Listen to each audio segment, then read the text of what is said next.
5월 6일 방송을 시작하겠습니다. 제가 어제 몸이 조금 안 좋아서 이석증이라고 해서 가끔씩 제가 몸이 조금 피곤하거나 그럴 때 그런 게 좀 재발하기도 하거든요. 그래서 방송을 못 했고요. 오늘은 또 쉬지 않고 또 방송을 하겠습니다. 아직 몸이 완전치가 않아서 목소리 에너지 파워가 예전 같진 않겠지만 한번 해볼게요. 외신, BNP 파리바 기업 고객 디지털 유한화 시스템 접근 가능하다. 정말 중요한 소식이 나왔죠? BNP 파리바 기업 고객. 자, BNP 파리바가 어디죠? 프랑스 최대 은행입니다. 유럽에서 손가락에 꼽히는 그런 최대 은행권 중에 하나이죠. 도이치뱅크, 스페인 산탄데르, 프랑스에 바로 BNP 파리바가 있죠. 프랑스 은행 BNP 파리바의 기업 고객은 중국 은행 시스템에 연결해 디지털 위안화에 접근할 수 있다고 코인데스크가 사우스 차이나 모닝포스트를 인용해서 보도했다. BOC 중국은행은 중국 디지털 화폐 사업 권한이 있는 8개 은행 중 하나이다. BNP 파리바는 스마트 컨트랙트, 공급망, 금융, 국가 간, 국경 간 결제에 CBDC를 사용하는 방안도 모색할 것이다. 여기 중요한 답안지가 다 나와 있네요. 중국에 5대 은행이 있습니다. 자, 첫 번째 중국 공상은행, 교통은행, 농업은행, 건설은행, 자, 그리고 중국은행이 있죠. 얘는 중국 중앙은행인 인민은행은 아니에요. 어쨌든 중요한 건 중국은 대부분 다 국유은행이죠. 그쵸? 여기에 다 연결이 된다. 프랑스 BNP 파리바가. 자, 얼마 전에 보이시죠? 마크롱 대통령이 중국을 방문을 했죠. 중국 프랑스 정상회담 공동 운영. 우크라이나 평화적 회복 노력이다. 이 이란의 연장선이었을까요? 얼마 안 있어서 바로 이런 중요한 소식이 나오게 되네요. 자, 그러면 여기서 정리를 한번 해볼까요? 국경 간, 국가 간 결제에 CBDC를 사용하는 방안도 모색할 것이다. 스마트 컨트랙트, 공급망 금융. 정말 중요한 부분이 언급되고 있는데요. 뭐죠? 중국의 CBDC 유통은 알리페이와 위챗페이를 통해서 중국 내에서 유통이 되고 있죠. 이 알리페이와 위챗페이는 리플의 파트너사의 하나인 QNB, 카타르 국립은행인 QNB와 동남아시아 송궁기업인 2C2P가 연결이 되고 이거는 곧바로 리플랩과 연결이 되죠. 여기에 유럽의 프랑스 최대 은행인 BNP 파리바가 다시 여기와 연결이 됩니다. 즉 뭐죠? 전 세계는 이미 하나로 다 연결되고 있다. 오래전부터 리플렛의 전 세계의 확장이다. 지금 스위프트 1.0 세대는 뭐죠? 200여 개 국가에 1만 1천 개 금융기관이 연결되어 있죠. 그렇죠? 이거의 확장이 바로 2.0, 스위프트 2.0이죠. 보다 간결하고 빠른 속도와 송금 수수료와 기타 모든 부분에서 가치의 인터넷을 실현시키는 그 확장선에 있다고 보시면 되겠습니다. 자, 이미 아주 오래전이죠. 2016년 5월. 지금으로부터 7년 전입니다. 오래전에 이미 BNP 파리바와 스탠다드 차타드는 이미 7년 전에 리플과 함께 바로 분산 원창현에 대한 테크놀로지를 트레이드 파이낸스, 즉 처음으로 적용시키는 그런 시스템의 확장에 있었다. 이미 7년 전에. 자, 그리고 이게 오늘 BNP 파리바와 중국 내 5대 은행 중에 하나와 연결되며 결국 중국 내 CBDC, 전 세계 CBDC 국경 간 결제 확장의 일환이다. 전 세계 금융의 원툴의 확장에 대한 일환이라는 거죠. 즉, 이 핵심에 뭐가 있죠? 심장에 XRP가 있다. 게임과 이야기는 끝이 나 있습니다. 이미 완성을 향해서 계속 나아가고 있고요. 여러분의 흔들리는 마음을, 가격이 올라가지 않는 부분은 결국 소송과 함께 그리고 밑그림은 다 확장이 되어 왔습니다. 리플의 파트너 BNP 파리바, 싱가포르에서 EFX, 전자외환거래 엔진을 출시합니다. 3년 전에 이미 이런 소식이 나왔고요. 리플과 협력하는 은행 중 하나인 BNP 파리바가 싱가포르에서 전자외환, 가격 책정 및 거래 엔진을 출시할 예정이라는 소식을 들었습니다. 이것은 XRP로 식별된 XRP 중심 사용자가 트위터에 처음 공유하였다. 자, 트위터에 처음 공유한 내용을 같이 한번 볼까요? 중요한 내용이죠. 자, 거래 및 가격 책정 엔진의 출시는 싱가포르의 현지 기관의 지원을 받습니다. BNP 파리바. 그래서 싱가포르로 거래 엔진을 시작하기 위해 싱가포르로 향하고 있으며 BNP 파리바, JP 모건, 스탠다드 차트드 등과 합류하고 있습니다. 프랑스 은행은 현물, 포워드, 스왑, 인도블과 포워드 및 옵션에서 50개 통화의 전자 외환 거래를 제공하는 엔진을 출시할 예정입니다. 이 엔진은 싱가포르 통합청의 지원으로 출시될 예정입니다. 자, 그리고 작년 초 UBS와 CT그룹은 싱가포르의 FX 거래 시스템을 구축했습니다.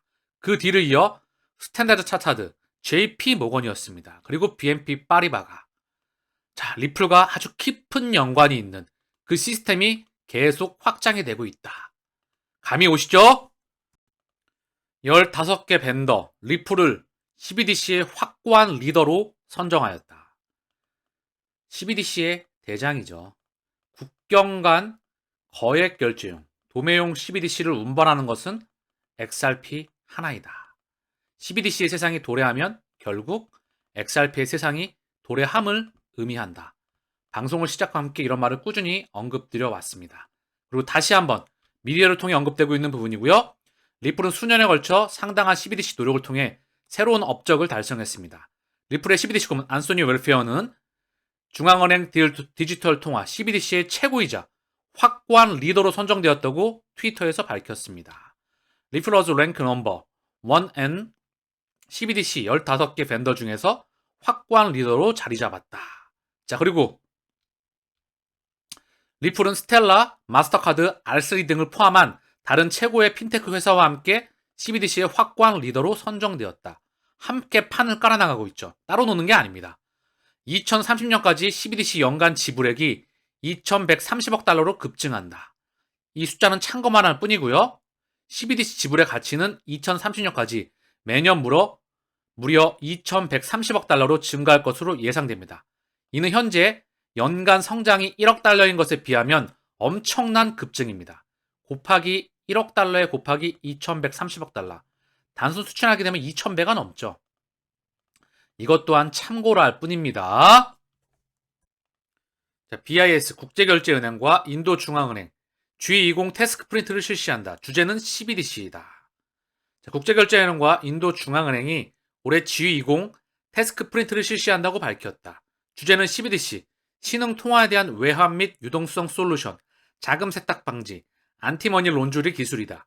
세 가지 모두 G20의 국경 간 결제 이니셔티브와 관련된 것으로 AML 기술이 가장 난이도 높다는 평가이다. 선정된 솔루션은 프로젝트 개발비 약 9,800만 달러를 지원받게 되며 세계 주제별 우승자는 4.9만 달러를 지원받게 된다. 신청 마감일은 6월 4일이다. 이걸 보면서 느끼는 건 뭐다? 우리가 알아야 될 것, BIS 국제결제은행과 인도중앙은행과 G20 그리고 CBDC. 여기 CBDC에는 안티머니 론주리, 노이어 커스터머 이게 다 입혀져야 되겠죠. CBDC가 도입하게 되면 뭐죠? 당연히 여기에 익명성 기술, GKC와 호라이젠이 언급될 수밖에 없습니다. 제가 언급드렸던 대체 불가능한 기술, 각 섹터별 1등 코인에 해당되는 기술들이죠. 아직 CBDC가 도입되지 않았기 때문에 세상을 만나지 못할 뿐이죠. 이게 도입되게 되면 가격 또한 천문학적으로 상승하겠죠. 중요한 건 CBDC의 세상이 오면 그 핵심은 뭐다? 바로 XRP의 세상이 도래함을 의미한다. 누가 인프라를 깐다? BIS. 전 세계 중앙은행들의 중앙은행의 집합이죠. 핵심 기득권이죠. 여기에 인도 중앙은행, 전 세계 중앙은행과 신흥국의 중심인 인도, 그리고 G20 모든 인프라에 다 깔아지는 겁니다. 우리는 선점해서 투자를 하고 있는 겁니다.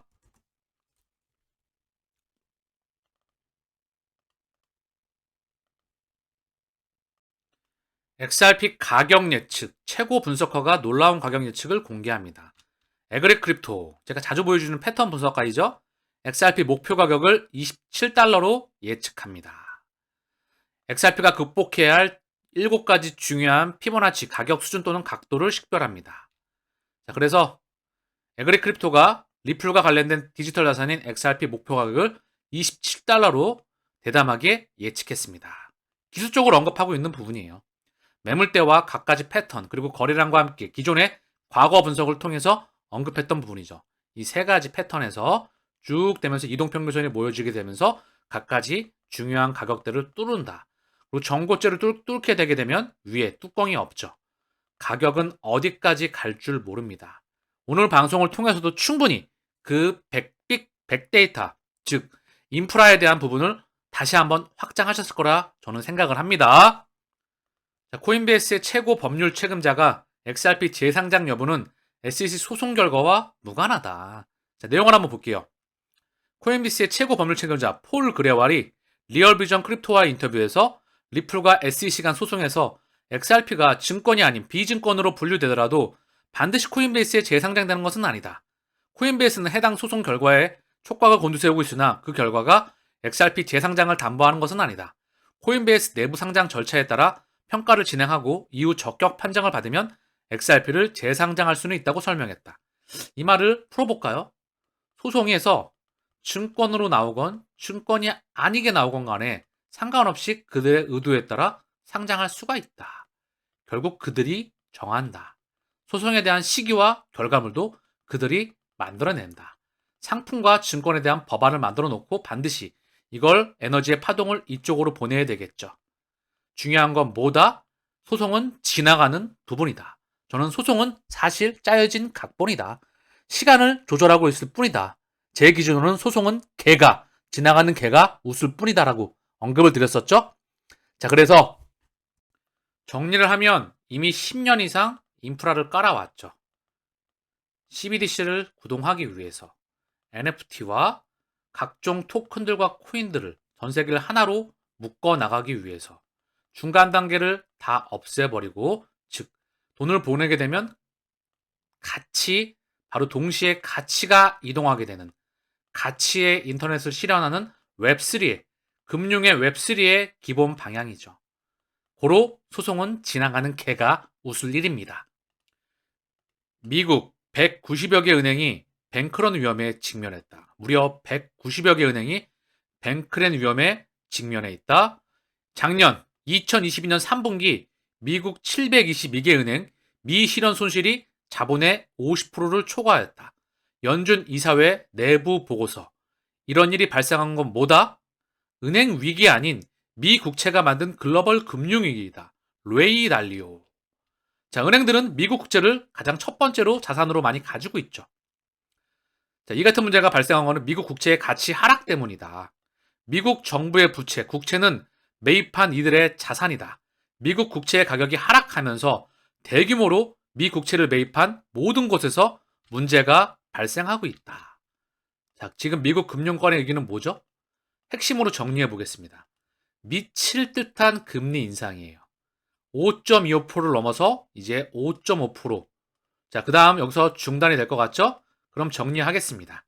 미국의 금리 인상은 물가 급등을 명분으로 한 미칠 듯한 금리 인상이죠. 금리를 올리게 되면 금융권이 부실해지는 겁니다. 전 세계 외환 보유고의 1위는 미국 국채예요. 압도적으로. 2위가 금, 3위가 달러, 유로, 앤 파운드 위안화 국제결제통화, 4위가 SDR, IMF 통화 인출권이라고 하는 부분이죠. 요거는 바뀌기도 하지만 미 국채를 상당 부분 빼고 있죠. 은행권도 안전자산으로 미 국채를 자산으로 많이 보유하고 있어요. 근데 미국이 다시 한번 금리 이꼬르 경제 성장률 플러스 물가 상승률이죠. 경제는 빠그러지는데 물가를 미친 듯이 끌어올려 놓고 물가를 잡겠다고 하면서 금리를 미친 듯이 끌어올렸습니다. 그랬더니 은행이 파산 직면에 몰려 있는 거죠. 이 말은 뭐죠? 지금 법정화폐 시스템의 다음 세상을 구현 중이다. 큰 그림에서 애플 은행을 언급드렸죠. 그 이전에 이미 스위프트 2.0인 새로운 금융에 대한 시스템, 전 세계 정부의 과다한 부채, 그걸 CBDC로 대체하게 되면서 새로운 통화 시스템을 완성해 나가고 있습니다. 그 심장에, 그 혈관에 XRP가 있다는 거죠. 이미 다른 세상으로 에너지의 파동을 그들이 보내고 있습니다. 정정하겠습니다. 미국의 기준금리는 5에서 5.25입니다. 제가 잠깐 헷갈렸네요. 몸이 좀 아픈 것 같아요, 아직. 어쨌든 중요한 건 5에서 5.25로 올렸다. 금리 이꼬르 경제 성장률 플러스 물가 상승률이다. 물가를 미친 듯이 끌어올렸죠. 코로나 팬데믹과 우크라이나 전쟁으로 공급망 이슈를 발생을 해서 경제 파이를 축소를 시키고 이제 제1 전통 트레이드파이의 붕괴를 앞당겨오고 있다. 전통 트레이드파이가 붕괴가 되면 CBDC와 NFT와 각종 토큰들과 코인들의 세상이 펼쳐지게 된다. 그 중심에는 XRP가 있습니다. 자, 그 연장선에서 유럽중앙은행 크리스틴 라가르드 전 IMF 총재이죠. 현 유럽중앙은행의 총재이자 ECB 7차례 연속 금리 인상. 크리스틴 라가르드 금리 멈추지 않을 것. 우크라이나 전쟁을 일으켜놓고 우크라이나에서 유럽으로 가는 가스관을 잠갔죠. 그리고 유럽은 미칠 듯한 물가 폭등에 시달리고 있습니다. 유럽 또한 물가를 명분으로 해서 금리를 미친 듯이 올리고 있죠. 이런 금리를 올리게 되면 유로존 경제가 어떻게 될까요? 유로존은 이미 막대한 정부 부채와 함께 경제가 완전히 망가져 있습니다. 2008년도 이후에 이미 회복되지가 않았어요. 유럽발 재정 위기라고 하죠. 이미 얘네들은 재정이 거덜나 있습니다. 통화는 묶어놓고 재정은 묶어놓지 않았죠. 그리고 따로 재정 정책을 실시하고 있습니다. 통화 정책과 달리해서 말입니다. 그 말은 즉 얘네 또한 시스템이 이미 붕괴 직전에 있다는 거죠. 저는 이것 또한 의도적으로 보고 있다. 누가? 전 세계의 주인장인 그들이 이렇게 에너지의 파동을 보낸다는 거죠. 이들의 의도를 정확히 인지했다면 가상경제와 함께 다음 세상을 준비하셔야 됩니다. 전 세계 1위의 회계법인인 딜로이트, EY, PwC, KPMG 4대 회계법인이죠. 자, 여기서 블록체인 기술을 활용한 디지털 자격 인증을 추진한다. 자, 딜로이트에서 블록체인 기술을 활용한 디지털 자격을 인증 추가한다. 얘네에서 적극적으로 블록체인 기술을 도입하는 겁니다. 이미 이야기는 끝이 났어요. 이 세상을 먼저 이해하고 통찰을 하고 준비를 하루라도 빨리 할 수 있느냐가 미래에 부의 반열에 올라설 수 있느냐, 갓난을 대비할 수 있는 첫 번째 수단입니다. 코인베이스가 현재 좋은 실적을 또한 발표했다고 해요. 그래서 실적을 예상치보다 상회해서 주가가 17% 급등했다. 이유를 봤더니 인력 감축을 통한 비용 절감이었다라고 말을 하고 있지만 중요한 건 인력을 줄였다가 다시 미친 듯이 확장시킬 겁니다. 잠깐 일시적으로 조정 나왔다가 메타도 마찬가지로 잠깐 조정 나왔다가 4차 산업의 기술사업 부분은 경기에 따라서 잠깐 조정이 나왔지만 다시 확장할 겁니다. 사람 수요도 말입니다. 왜? 지나가는 과정이기 때문에. 아크인베스트먼트의 캐시 우도가 왜 코인베이스를 떨어질 때마다 매입하는지, 비트코인을 떨어질 때마다 왜 매입을 하는지, 가상자산을 떨어질 때마다 왜 매입을 해야 되는지 그 이유를 반증하고 있죠. 이 시장은 이제 응애하고 태어났다. 오늘 방송을 통해서 다시 한번 그 부분을 자세히 언급을 드렸습니다. 그리고 그 중심에는 XRP가 있다. 가상자산이 함께 성장해 나간다. 이 부분이 핵심 내용이라는 겁니다. 오늘 방송 여기서 마치겠습니다. 감사합니다.